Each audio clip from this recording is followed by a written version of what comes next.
Welcome to another edition of the Mid-Century Pickleball Podcast. Ian, Bill, Ernie the Monstera, Boo the Pickle Dog may make an appearance. He is lurking in studio, patrolling, making sure things are the way they should be. Ian, we saw a discrepancy. Listen, we watch paddle reviewers just like we hope people watch us. And we saw a difference in how we felt about a certain paddle and how they felt about a certain paddle. And it made us wonder, with everything that's going on, let's say a series of paddles. Yeah. Right? Yeah. Do the big reviewers get enough time to actually dive in? And listen, it's a great problem for them to have. Right. Every company sending them paddles. We don't have as many companies sending us paddles. It's a great problem for them to have. We want to be there someday. Right. So exactly. we're not hating, but let's talk about this. Let's throw it out there. We think a really good paddle is being slept on. Yeah, absolutely. I mean, I think the major question is, how long does it take to review, to like give a full review of a certain paddle? Let's say just one paddle, right? And that may depend on a few factors. It might depend on, well, does it play a lot differently from the moment you get it out of the box to 2 hours later, 3 hours later, 12 hours of playtime a week later? Yeah, exactly. I mean, how long does it take to really get these paddles to the point where you can say, okay, it's settled, this is where we are. And I question whether things like the spin numbers are correct, because when did you do that spin test?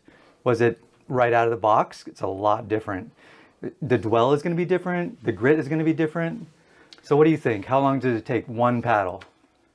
I honestly want at least a good 6 to 12 hours per paddle to get a real sense of what we're doing. And the longer, the better. I mean, if you have a certain paddle and just different shapes, I think there's some leeway there a little bit. But for an actual paddle, I mean, you've got to put in several hours of playtime, in my opinion. Right. What are we talking about? We're talking about the 11-6-24 Alpha Pro Power series, right? Right. As compared to the Power series. Right. You and I watched a whole bunch of reviews. I would call them more like first impressions. Or reviewers are saying... Or full reviews. I mean... They're saying, oh, these aren't that much different than the Power series, which is completely opposite to what our experience was. Maybe when they first came out of the box, they weren't that much different than the Power series. But after you hit them 2, 3, 4 hours, they were completely different. The Alpha Pro Powers softened up. I don't like using the word plush, but they forgiving. They added dwell time. They added a little feel, and our full review of the Alpha Pro Power put this in stark contrast to the original Power series. I mean, very different paddles. But you have to hit them. Very different paddles. Yeah. And I thought a lot of other big time reviewers, we're not going to call anybody out. We just had a different experience than they did. But I think these paddles are being slept on. They got swept under the rug a little bit. And listen, let's go through the lineup here of all the releases just over the past month or so. Yeah, we got a little cheat sheet here to help us because there's so many. The Flick F1 Carbon Genesis True Foam came out with a hybrid shape. They're calling that the True Foam 4, I believe.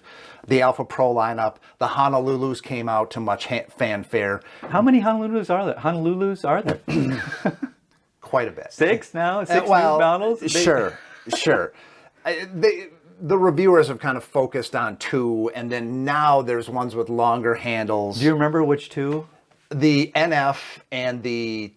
Oh my God! Okay, I can't remember the names of those paddles at all. Fine, you stumped me. Gearbox GX2, which we're going to get our hands on and hopefully get at least a first impression. The GX2 Power. GX2 Power. Yeah. The GX2 Power. We're going to get out a first impression next week, hopefully.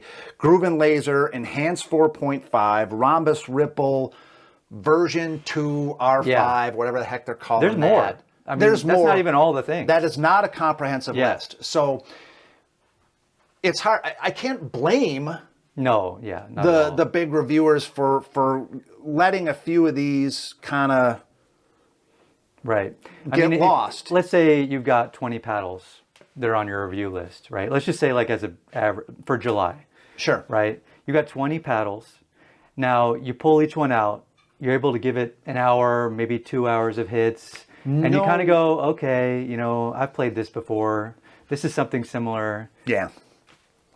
And then what happens? It just goes in. It goes in the bin. Okay, and here's my first impression. And we're on to the next. Yeah. Right. I would dare say some of the reviews of the Alpha Pro Power series are closer to first impressions. Yeah, yeah.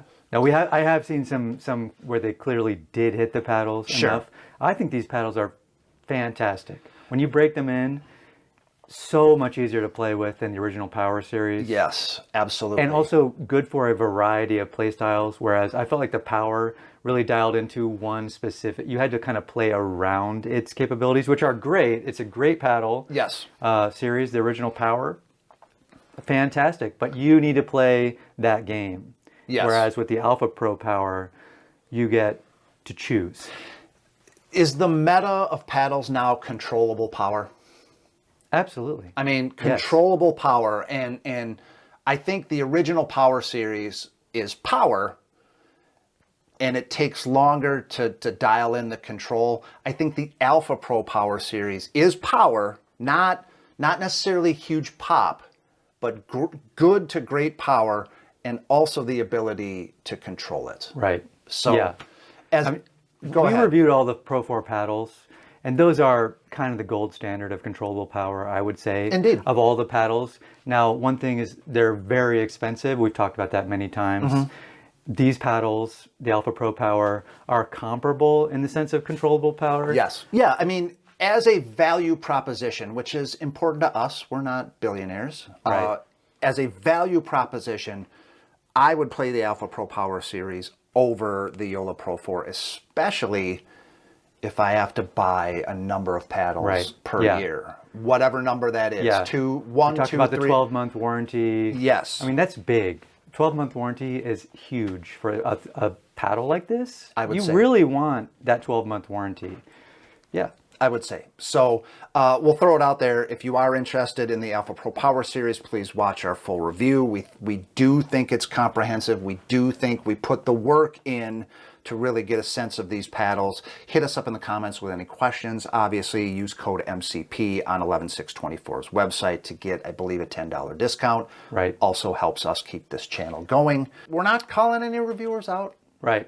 You know, we want to be that big time at some point in our YouTube career. I want a stack of 20 paddles I need to review in the next week. Sure. That would be I won't sleep, it'll just be pickleball all the time. That would be a labor of love until until our bodies break down. But anyway, code MCP, like and subscribe. That really helps us out as well. If you stuck through this entire video of a couple of guys, give us a subscribe, talking about some stuff, or just leave a comment. Love to read the comments, trying to reply to every single comment. I love to hear people's opinions. Yeah. So even if they're different than ours, you have some criticisms, you have some thoughts for us, let us know. Come back next week. We'll have a first impression of the GX2 Power series. We are very excited for that. We think this is going to be a good paddle. So, all right, guys. Ian, Bill, Ernie, Boo. Until next time, swing easy.